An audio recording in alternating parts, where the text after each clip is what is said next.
Me and three buddies of mine were hanging out late one night in a car on a dark street. You fill in the blank. I picked this particular street because my grandma lived on it, and I was pretty familiar with the neighbourhood. I knew the families that lived in most of the houses on the block, elderly people. When we pulled up, I surveyed the houses. Everyone's lights were off. We should have no trouble parking here for as long as we want. I had the driver park in front of my grandma's friend's house on the corner. My grandma's friend, a lot like my grandma, was an old woman who went to bed early. No family lived with her, no husband, knew her most of my life. Anyway, my grandma's friend lived on a medium-sized lot, and her house was up on a small hill. The hill was small, but it was pretty steep, a nightmare to mow. I'm sitting in the back behind the passenger seat. The car is still running at this point. We hadn't been there for more than 2 or 3 minutes.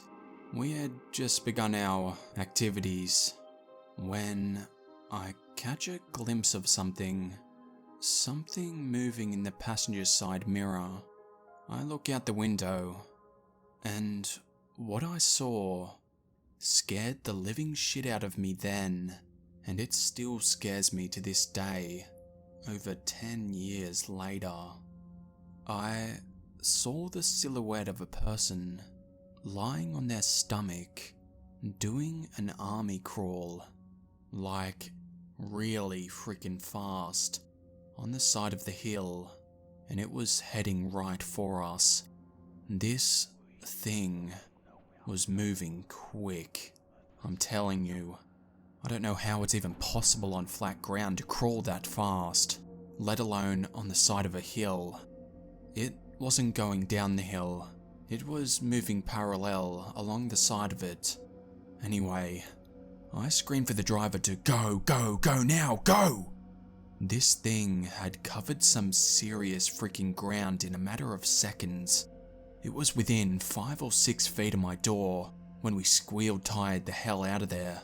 As we got to the end of the street and turned onto a main road, the driver and a buddy next to me in the back were yelling, "What the hell, man?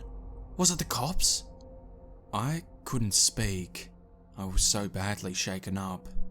It had only been 10 or 15 seconds since we bolted down the street. I just wanted to get as far away from that road as possible. I couldn't process what I'd seen. I didn't really want to. That's when it happened. I looked at my good friend P in the passenger seat up front. He had an absolutely terrified look on his face. I blurted out, "You saw it, didn't you?"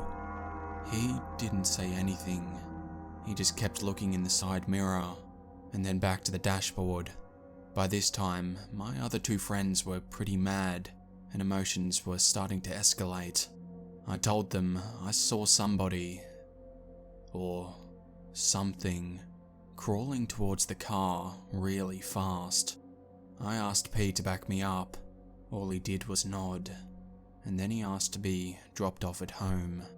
I wanted him to tell us what he saw, but he refused.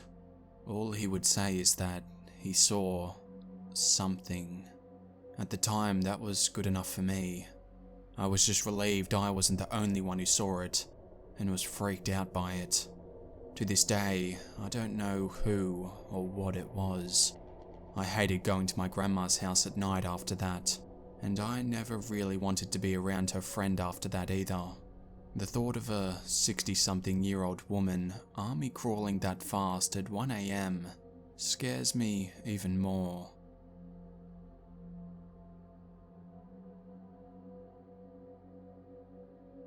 So, I just moved into a basement suite.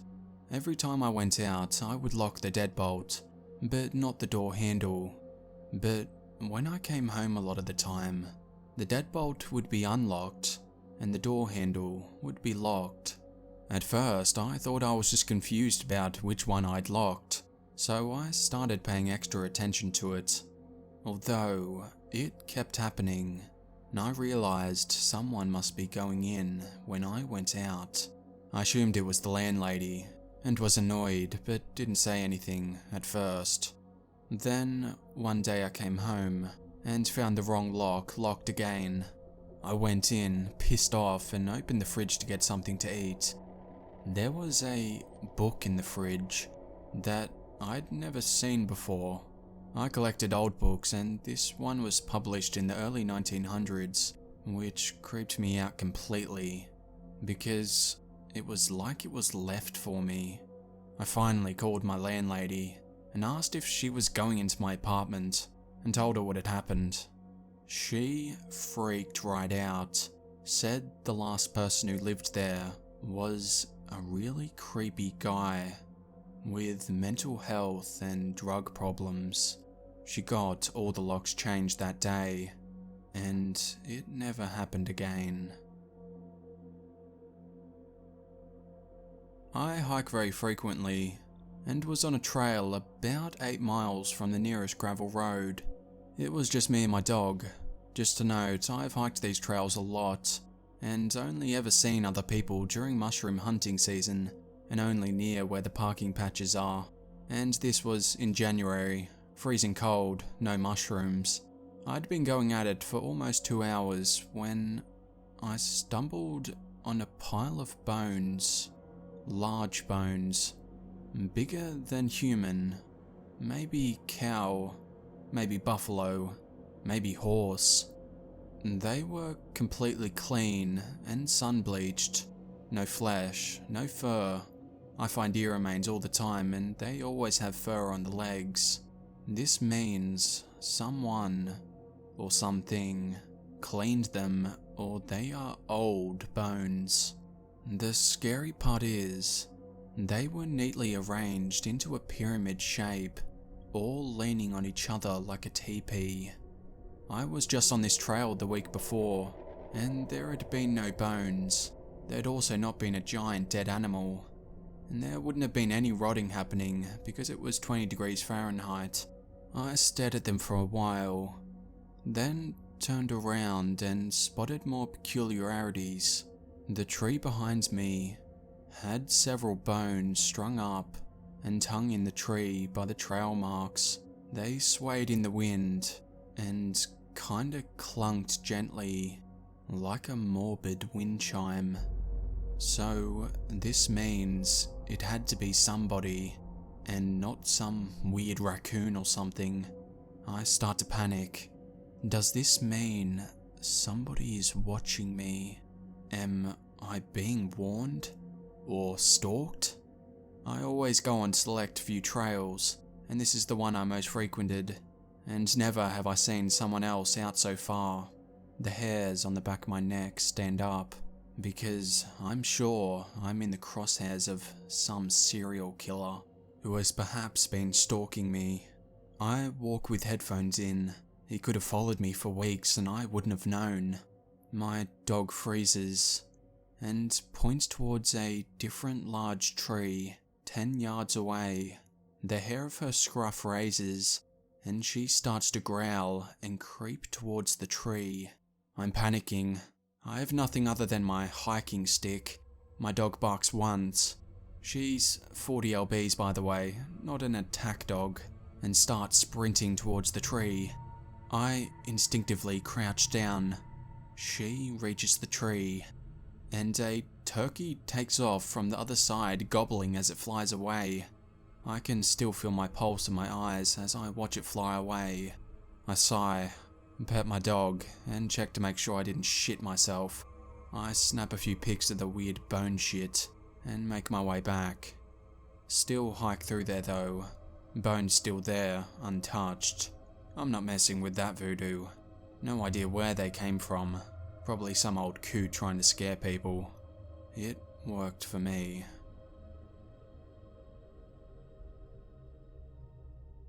When I was a kid, I woke up in the middle of the night to my bed shaking. Normally that would scare the crap out of me, but instead I was just kind of annoyed. I rolled over and muttered, "Stop it." The shaking stopped immediately. Then a male's voice speaks right beside me, saying, "Sorry." That's when I freaked out. I'm pretty sure my childhood house was haunted. The summer between junior and senior year of high school, I went down to the lake in a very, very small rural town where I had a bunch of friends who were around my age. One day, we decided to go to an abandoned house because there just wasn't much else to do during the middle of the day. The house was boarded up a little, with the inside just being a mess. While we are there, a friend tells me a story of another time they and some other people were at the house. I wasn't there that time. One of the guys who was with them took a book home that they found in the house. Later on, in the middle of the night, the guy claims that his mother got up, came into his room, and told him to return the book to the house. He asked his mum if she remembered doing that last night, and she told him no. That same day, he returned the book. It's worth mentioning that his mother did not know they went to the house, and also did not know anything about the book.